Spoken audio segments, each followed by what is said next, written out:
कर्म क्या है? यह एक ऐसा प्रश्न है जिसका उत्तर भारतीय दार्शनिक और धार्मिक परंपराओं में विशेष महत्व रखता है। कर्म का अर्थ है क्रिया या कार्य। यह विचार सिखाता है कि हर क्रिया का एक परिणाम होता है, चाहे वह अच्छा हो या बुरा। गौतम बुद्ध के जीवन और शिक्षाओं में कर्म का सिद्धांत प्रमुख स्थान रखता है। बुद्ध ने कर्म के सिद्धांत को विस्तार से समझाया, जिससे यह बात स्पष्ट हो सके कि व्यक्ति अपने कार्यों के द्वारा अपने जीवन और भविष्य को कैसे प्रभावित करता है। बहुत समय पहले एक छोटे से राज्य कपिलवस्तु में एक राजकुमार सिद्धार्थ का जन्म हुआ था, जो बाद में गौतम बुद्ध के रूप में प्रसिद्ध हुए। बुद्ध के जीवन की कहानी कर्म के सिद्धांत को गहराई से समझाने वाली है। बुद्ध ने न केवल अपने जीवन में कर्म को समझा, बल्कि इसे अपने अनुयायियों को भी सिखाया, ताकि वे अपने जीवन को सही दिशा में ले जा सकें। बुद्ध के जीवन में एक घटना ऐसी थी जो कर्म के महत्व को स्पष्ट करती है। यह घटना उनके आत्मज्ञान प्राप्त करने के बाद की है, जब वे अपने उपदेशों के माध्यम से लोगों को जीवन के सत्य की शिक्षा दे रहे थे। उनके पास एक बार एक साधारण किसान आया, जिसका नाम काशीभू था। किसान उदास और चिंतित था। उसने बुद्ध से पूछा, महात्मा जी, मैं एक साधारण व्यक्ति हूं, दिन रात मेहनत करता हूं, फिर भी मेरे जीवन में सुख शांति नहीं है। मुझे क्यों हमेशा दुख और कठिनाइयां झेलनी पड़ती हैं? मैंने ऐसा कौन सा बुरा कर्म किया है जो मुझे यह सब सहना पड़ रहा है? बुद्ध ने शांत स्वर में उत्तर दिया, कर्म का सिद्धांत बहुत ही गहरा और सूक्ष्म है। जो कुछ भी तुम आज झेल रहे हो, वह तुम्हारे पिछले कर्मों का परिणाम हो सकता है, और जो तुम आज कर रहे हो वह तुम्हारे भविष्य का निर्धारण करेगा। कर्म केवल यही नहीं बताता कि तुम्हें किस परिस्थिति का सामना करना है, बल्कि यह भी बताता है कि तुम्हारी प्रतिक्रिया उस परिस्थिति पर क्या होगी। किसान ने कुछ न समझते हुए बुद्ध से निवेदन किया, भगवान, क्या आप मुझे इसे किसी सरल तरीके से समझा सकते हैं? मैं कर्म का सिद्धांत पूरी तरह से समझना चाहता हूं। बुद्ध ने मुस्कुराते हुए कहा, ठीक है, मैं तुम्हें एक कहानी सुनाता हूं।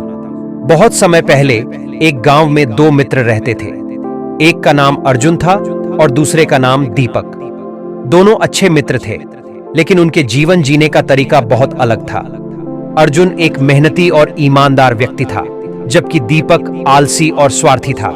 अर्जुन हर दिन कठिन परिश्रम करता था और अपने जीवन में अनुशासन और सदाचार को प्राथमिकता देता था। वहीं दीपक हमेशा शॉर्टकट ढूंढता था और दूसरों का शोषण कर अपना काम निकलवाने की कोशिश करता था। एक दिन गांव के संत ने घोषणा की कि पहाड़ी के ऊपर एक बहुत ही मूल्यवान खजाना छिपा हुआ है, और जो कोई भी वहां तक पहुंच जाएगा उसे यह खजाना मिलेगा। अर्जुन और दीपक दोनों को यह सुनकर लालच आया और वे उस खजाने को पाने के लिए निकल पड़े। रास्ता कठिन और लंबा था। अर्जुन ने धैर्यपूर्वक रास्ते की सभी बाधाओं का सामना किया, क्योंकि वह जानता था कि कड़ी मेहनत से ही वह खजाने तक पहुंच पाएगा। वह धीरे धीरे हर चुनौती का सामना करता गया, लेकिन कभी हार नहीं मानी। दूसरी ओर दीपक ने जल्दी जल्दी और बिना सोचे समझे रास्ता तय करने की कोशिश की।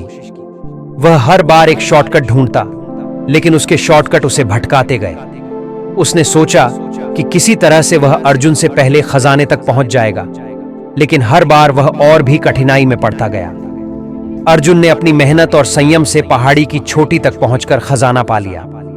जब दीपक पहुंचा तो बहुत देर हो चुकी थी। खजाना अर्जुन को मिल चुका था। दीपक ने अपने आलस्य और शॉर्टकट ढूंढने के कारण वह अवसर गंवा दिया, जबकि अर्जुन ने अपनी ईमानदारी और मेहनत से वह पा लिया। इस कहानी का संदेश सीधा था। अर्जुन और दीपक के कर्म ही उनके परिणामों के लिए उत्तरदायी थे। अर्जुन के अच्छे कर्मों ने उसे सफलता दिलाई, जबकि दीपक के बुरे कर्मों ने उसे असफलता के मार्ग पर धकेल दिया। किसान काशीभू ने यह कहानी ध्यान से सुनी और कहा, तो इसका मतलब यह है कि हमारा भविष्य हमारे वर्तमान कर्मों पर निर्भर करता है? बुद्ध ने उत्तर दिया, हां, बिल्कुल। जैसे एक बीज बोया जाता है, वैसे ही उसके अनुसार फल प्राप्त होता है। यदि तुम अच्छे कर्म करोगे तो तुम्हें अच्छे परिणाम मिलेंगे। यदि तुम बुरे कर्म करोगे तो बुरे परिणाम भोगोगे। यह नियम हर जगह लागू होता है, चाहे वह तुम्हारा व्यक्तिगत जीवन हो या समाज। हर क्रिया का एक परिणाम होता है। काशीभू ने उत्सुकता से पूछा, लेकिन भगवान, कभी कभी ऐसा होता है कि हम अच्छे कर्म करते हैं, फिर भी हमें बुरे परिणाम झेलने पड़ते हैं। ऐसा क्यों होता है? बुद्ध ने उत्तर दिया, यह सही है कि कभी कभी तुम्हें यह लग सकता है कि अच्छे कर्मों का फल तुरंत नहीं मिलता, लेकिन यह मत भूलो कि कर्म का परिणाम हमेशा समय पर निर्भर नहीं करता। कुछ कर्मों का फल तुरंत मिलता है, जबकि कुछ कर्मों का फल भविष्य में मिलता है। तुम्हारे पिछले जन्मों के कर्म भी तुम्हारे वर्तमान पर प्रभाव डाल सकते हैं, इसलिए यह जरूरी नहीं कि हर परिणाम तुम्हारे वर्तमान कर्मों का ही फल हो। बुद्ध ने आगे कहा, कर्म का अर्थ केवल बाहरी क्रियाओं से नहीं है, बल्कि यह तुम्हारे मन की अवस्था पर भी निर्भर करता है। यदि तुम्हारे मन में अच्छे विचार हैं, तो वे तुम्हारे कर्मों को सही दिशा देंगे। यदि तुम्हारे मन में बुरे विचार हैं, तो वे तुम्हें गलत मार्ग पर ले जाएंगे। इसलिए कर्म केवल बाहरी कार्य नहीं है, यह तुम्हारे आंतरिक मानसिक स्थिति से भी संचालित होता है। काशीभू को अब समझ में आ गया था कि कर्म केवल बाहरी दुनिया से जुड़ा हुआ नहीं है, बल्कि यह हमारे मन, विचार और इच्छाओं से भी प्रभावित होता है। उन्होंने बुद्ध से कहा, भगवान, मैं अब समझ गया कि मेरा जीवन मेरे कर्मों पर आधारित है। मैं अब अपने कार्यों और विचारों को अच्छे से नियंत्रित करने की कोशिश करूंगा। बुद्ध ने काशीभू को अंत में यह सिखाया कि हर व्यक्ति का जीवन उसके कर्मों का प्रतिफल है। तुम अपने वर्तमान कर्मों को सही दिशा में ले जाकर अपने भविष्य को बदल सकते हो। कर्म का सिद्धांत यह बताता है कि कुछ भी निश्चित नहीं है। यदि तुम अभी भी अपने जीवन में परिवर्तन लाना चाहते हो, तो अपने कर्मों को सुधारो। बुरे कर्म से कोई भी बुरा नहीं बनता, लेकिन उसे सुधार कर व्यक्ति अच्छा बन सकता है। काशीभू बुद्ध की इस शिक्षा से अत्यंत प्रेरित हुआ और उसने अपने जीवन में अच्छे कर्म करने का प्रण लिया।